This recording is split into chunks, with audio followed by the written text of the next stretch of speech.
Welcome back, and you're watching Commodity Champions. We now shift focus to gold jewelry, and joining us now to discuss that and more is Chaitanya Cotha. He's Executive Director at the Krishniah Chetty Group.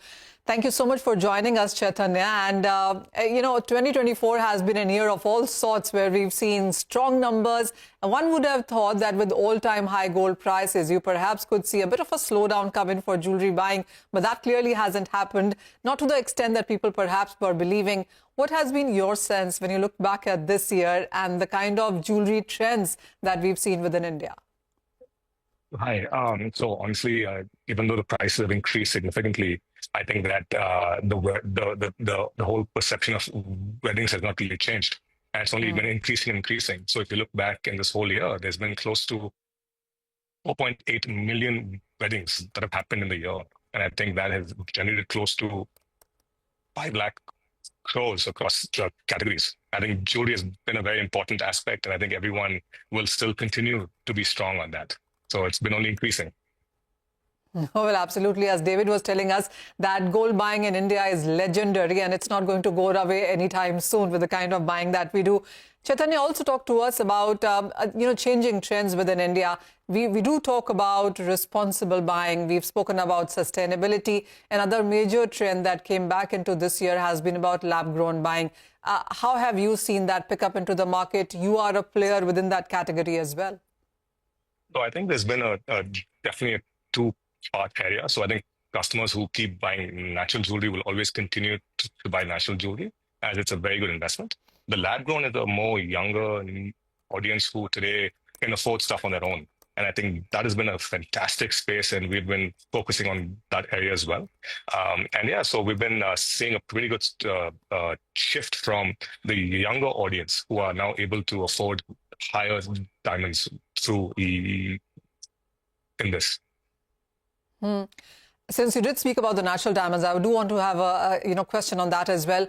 We've seen prices decline from its highs in this year. Currently, this seems to be stabilizing. The months of October and November actually saw a bit of a gain coming into the prices also.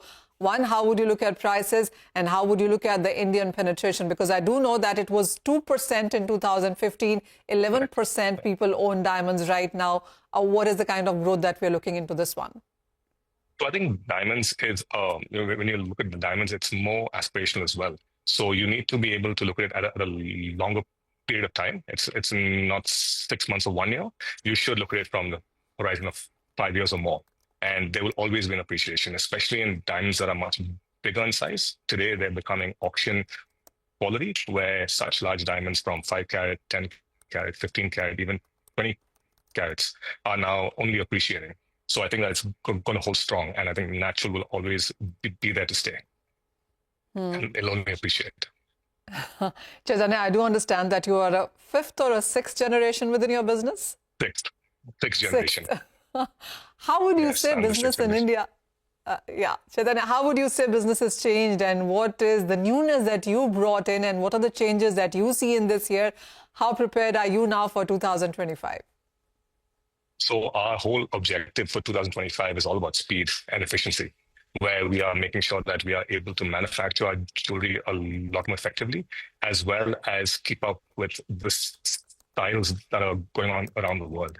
Today, if you look internationally, the entire fashion sense is completely changed, and we are staying as ahead as we can. And that's something that we've been, doing at the company as well. Chaitanya, when you say that, what do you mean? Because, I do understand that jewelry as a segment really seems to be opening up, because we've seen corporates come into this. Jewelry is now a segment that most people want to be part of, because they do believe that going forward, this is an area that can give you better profits and the sales would continue higher. So when you talk about efficiency, what way are you working towards this? So as we mentioned earlier, the amount of time to take into manufacture is something that we're improving. So today, if you see the India of today, who's fairly young, they all want things extremely urgently, within a couple of weeks. So we're improving the efficiency from that aspect, as well as even making sure that our entire pipeline is very well integrated. Chaitanya, the other thing clearly is, over the years, another thing that has changed is self-purchases. Yes, women already always had a say in what they wanted to wear and buy, but self-purchase clearly seems to be going higher.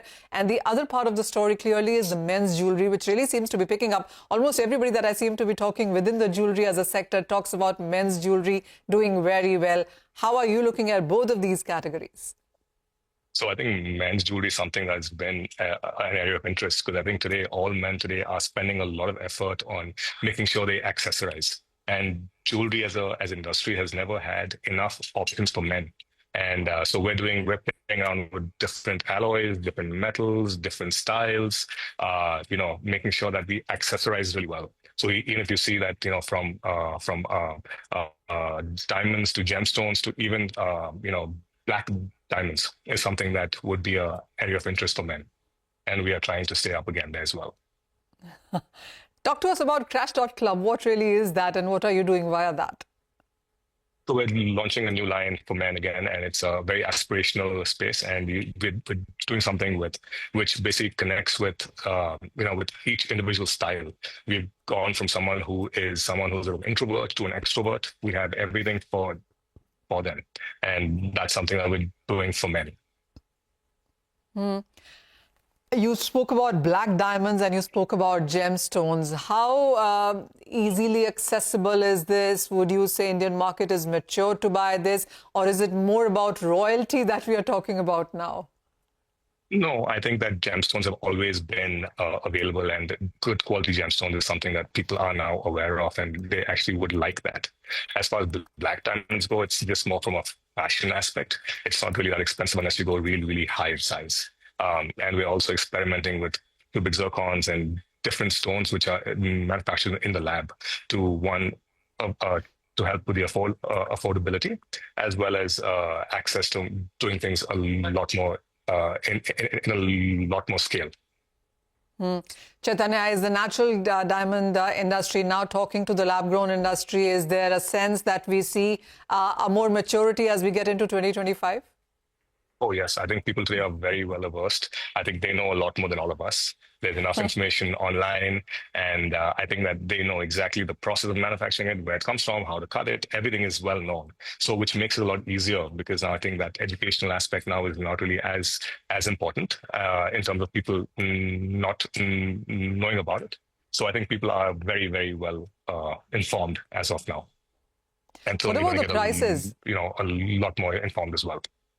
Okay. What about the prices really? Because the lab growns are at a 70 to 80% lower cost of naturals. Is the correction done? A lot of people were perhaps just selling inventory into the market, trying to get out of the space. That also led to a lot of price decline. Is the industry now settling down?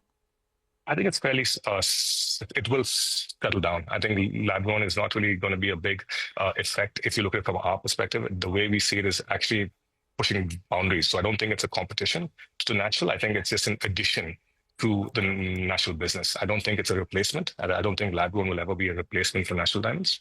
So I think it's only going to be a space of addition and really playing around with things that we can't do naturally. Chaitanya, there also is a report coming in today that this was yesterday that De Beers cut rough diamond prices in the latest side by 10 to 15%. I mean, the timing, would you say, is slightly not very right? Because this is a time when the market was just picking up, the prices were going higher, and this is the holiday season abroad, people start to buy. And when you hear a news like De Beers cutting diamond prices by 10 to 15%, doesn't do well for the trade, does it? So I think it's actually only certain categories and certain sizes. It's not really across the board. So I think that when we actually look at it specifically in each area, that's where the prices have dropped. It's not dropped across the board.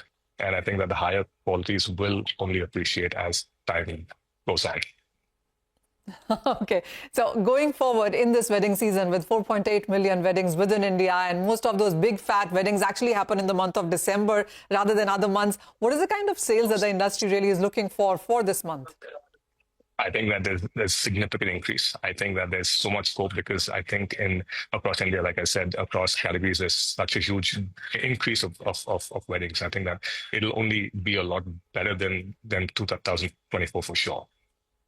At least a 15% is what I've seen. That would be an increase in this month alone. All right, so an interesting space and good profits, prices going higher, and so is the demand. Chaitanya Chetty, thank you so much for joining us and taking us through all the pattern trends that are in the jewelry market right now. But with that, that's all the time that we have on Commodity Champions. Thank you for watching.